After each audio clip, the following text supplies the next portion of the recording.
시청자 여러분 안녕하십니까? 김동수입니다. 스카이 데일리가요 독자들에게 알리는 글 네 번째가 되겠는데요. 역시 부정선거에 관련된 내용입니다.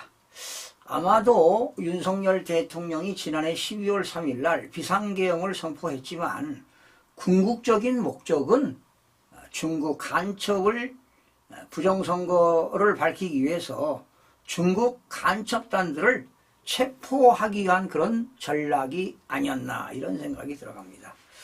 15일 노상원이 알았다는 계엄 시각이라는 KBS 단독 보도는 사실입니다. 그런데 조금은 다른 면이 있습니다. 김용현 전 국방부 장관의 지시로 노상원이 진행한 것은 계엄 사무가 아닙니다. 중국 간첩 체포를 위한 바로 비밀 작전이라는 것입니다. 스카이 데일리는 노상원 전 정보사령관이 형사재판을 앞둔 시점이고 공식적으로는 민간인 신분이어서 노출을 자제해온 것은 사실입니다. KBS 취재가 실체에 접근하고 있다는 점, 노 전 사령관이 사실관계를 밝혀도 좋다고 동의한 점을 고려해 한 가지 더 사실을 밝히는 것입니다. 스카이 데일리의 특종 보도인 중국 간첩 선관위 연수원 체포 압송, 평택학을 통해서 일본 오키나와, 또 일본 오키나와에서 중국인 미국의 부정선거를 가담한 사람들은 하와이로 압송했다는 그러한 기사들입니다. 이러한 보도가 스카이 데일리가 이미 밝혔지요.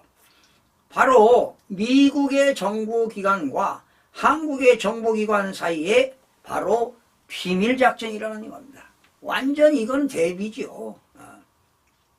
미국 측이나 한국 측 역시 공식적 개입은 비공개가 정상이죠. 현직 대통령이 내란죄로 구속되고 탄핵 심판이 진행 중이어서 변수가 발생한 겁니다. 정상적 상황이라면 한미 간 정상회담을 통해 공동 발표가 가능할 정도로 성공한 작전이었지만 그렇지 못했다는 겁니다. 만약에 윤석열 대통령이 정상적으로 대통령 업무를 수행했다면 한미 간에 공동으로 발표를 했을 겁니다. 이런 과정에서 스카이 데일리의 특정 보도가 있었지만 미국 측 역시 트럼프 2기가 시작되는 시점이었잖아요. 당선인 신분이었거든요. 그래서 한국의 변수를 고려할 수밖에 없기에 미국 측 소식통으로부터 발표 시기를 조율 중이란 답답한 답변만을 들을 수가 있었다는 이야기입니다. 하지만 KBS가 실체에 접근하고 있다고 판단, 미국이 아닌 우리 측 작전 책임자인 노 전 사령관이 작전에 관여한 사실을 밝히게 된 것입니다. 한국 측은 정보사 블랙 요원이 미국 측과 공동작전을 수행했으며 그들 중 일부는 모처에 있는 것으로 전해지고 있습니다. 비밀 작전의 우리 측 책임자는 바로 누구냐? 노상원 전 사령관이라는 것입니다. 작전이 실패할 경우 정보사령관이 노출되면 안 되기 때문에 문상호 정보사령관도 이번 작전의 경우 정보에 제한이 걸린 것으로 들었다는 겁니다. 노상원 씨는 자신의 신분과 관련해 계엄이 선포된 가운데 진행된 비밀 작전이라는 점을 법정에서 다툴 것으로 예상이 됩니다. 변호인이 변호하겠죠. 한미 합동작전 관련한 수사 내용은 조만간 미국에서 밝혀질 것으로 예상이 됩니다. 빨리 밝혀야 되겠죠. 한국은 대통령이 직을 걸고 수행한 작전이지만 불행하게도 현재 대통령은 구치소에서 수감 중에 있습니다. 트럼프도 일기 집권 후에 부정선거로 인한 의사당 난입으로 구치소에 수감된 적이 있습니다. 바로 트럼프와 윤석열 대통령은 동병상련이랄까요? 동병상련이랄까. 그동안 가짜뉴스라고 근거 없이 떠돌던 종북, 종중, 극좌 매체들과 선관위 그리고 이재명 더불어민주당 대표를 위시한 야당 의원들이 뭐라고 얘기할지 궁금해집니다. 여러분, 이재명이 더 부정선거로 당선됐고 박찬대 마찬가지 아니겠습니까? 아마 이들은 벌벌 떨고 있을 겁니다. 속이 타들어갈 거예요. 이거 밝혀질까봐. 이게 밝혀질까봐 윤석열 대통령을 그냥 수단과 방법을 가리지 않고 그냥 불법 체포, 불법 영장, 불법 구속시킨 거 아니에요. 스카이데일리는 미 측의 중국 간첩 신문 결과에 대해 자세히 밝히기는 어렵다. 미 측의 공식 발표가 있고 나면 추가적 내용을 보도할 수 있을 것으로 본다. 그러니까 미국이 발표하면 추가 내용을 보도하겠다는 거 아니겠습니까?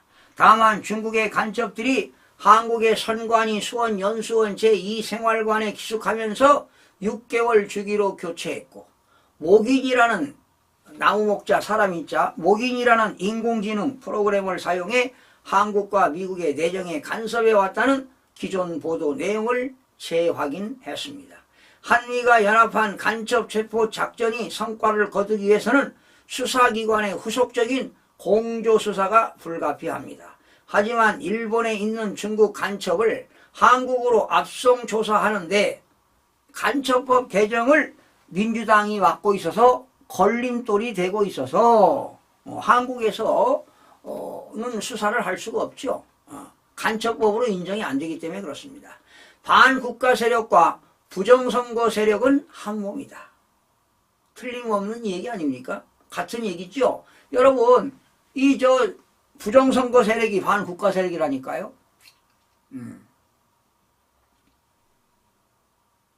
중국이나 북한의 협조 없이는 한국에서 부정선거를 불가능하다. 여러분, 중앙선거관리원의 한국 사람들이, 공무원들이 부정선거 하기는 힘들 겁니다. 무서워서 하겠어요? 이거는 북한의 해킹. 저는 북한 해킹보다는 중국의 간첩들이 전산 조작을 한 겁니다. 전산 조작. 그런데 뭐 호텔에서 하겠습니까? 가정집에서 하겠습니까? 사무실에서 하겠습니까? 선거관리위원 사무실에서 하겠습니까? 그래서 수원연수원에 공동주택에서 그들이 기거하면서 전산 조작을 한 겁니다. 안전하게. 저 그렇게 느껴집니다. 이 부정선거는 간단합니다. 진짜 표에 서울 같은 경우는 진짜 표 3표에 가짜 표 하나씩 넣는 거 아닙니까? 그러니까 3사람이 투표할 때 하나, 6사람이 투표하면 둘, 9사람이 투표하면 셋, 12사람이 투표하면 넷, 이렇게 가짜 투표를 집어넣었어요. 그러니까 선거관리위원회에서 발표한 선거인수와 투표자 수는 다 가공된 숫자입니다. 가짜 숫자라는 거예요. 이 사건은 반국가 세력이 공조해 대한민국 주권을 침탈한 사건으로 부정선거의 처음이자 끝이다. 저스틴 트루도라고 하는 캐나다 총리의 사퇴를 불러온 중국의 캐나다 선거 개입 사건에 이어, 그러니까 캐나다도 중국이 부정선거 한 거예요. 그래서 중국이 개입한 부정선거가 지역과 국가를 가리지 않고 자행되고 있다는 점을 밝혔다는 점에서 의미가 있다. 그 대만 애들은요, 부정선거를 알고 자기들이 사전선거 안 하고 당일날 그 자리에서 선거하고 투표함을 이동하지 않고 그 자리에서 개표하는 거 아니에요.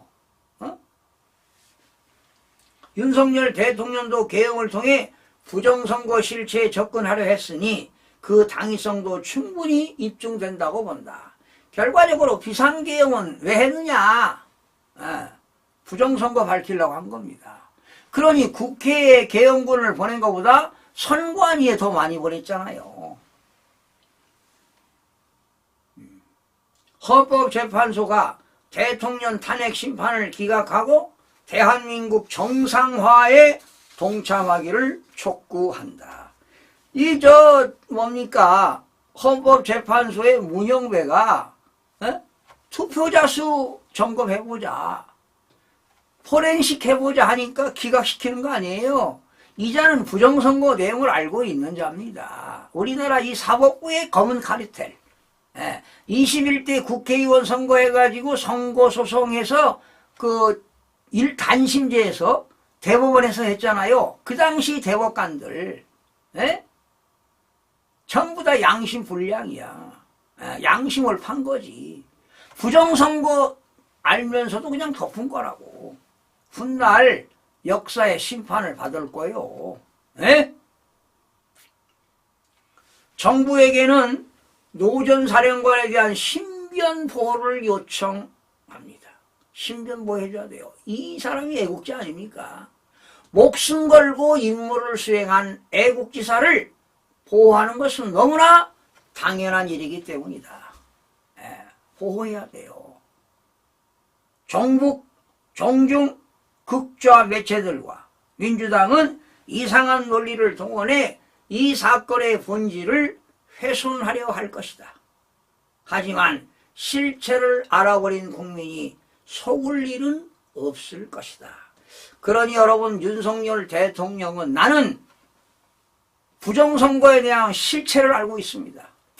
그래서 윤석열 대통령이 비상경 했을 때 목숨 걸고 한 것이다. 저는 이렇게 봅니다. 그래서 훗날 이게 밝혀지면 윤석열 대통령은 역사에 획을 그신 분이다. 후대에 훌륭한 대통령으로 남을 것이다. 저는 이렇게 확신하고 싶습니다. 빨리 석방이 돼가지고요, 이 진실을 밝혀내고 대통령 대통령직에 다시 복귀하시고, 그리고 국회는 해산되어야 됩니다. 22대 선거 다시 해야 됩니다. 가짜 국회의원이 무려 지역구만 53명입니다. 지난 21대는 36명, 21대, 22대 두 번에 걸쳐서 이관왕을 한 국회의원은 무려 17명. 이래서야 되겠습니까? 그러니까 상권 분립이 훼손되고 국가 기본 질서가 붕괴된 겁니다. 저는 이미 이걸 예견했는데 이렇게 돌아갈 것이다 했는데 나오잖아요. 그래서 하루빨리 부정선거를 밝혀내고 이들을 다 국헌 문란으로 다 구속시켜야 됩니다. 이재명이도 가짜 국회의원, 가짜로 당선됐잖아요. 박찬대, 전현희. 자, 제가 명단 발표해드렸죠. 이 명단을 알고 있는 상태에서 뉴스를 보면 이들이 발언하는 모습 보면 그냥 속이 뒤집어집니다. 개탄스럽습니다. 국민들의 봉기가 일어나야 할 것이고요. 반드시 부정선거 밝혀내야 됩니다.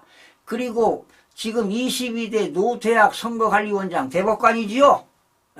그리고 김용민 사무총장 법관을 45년 하고 사법연수원 원장을 했어. 뭐하냐고. 부정선거가 없다. 대법원에서 다 부정선거가 없다고 대법관들이 다 기각시켰다. 이런 것만 얘기하고 있습니다.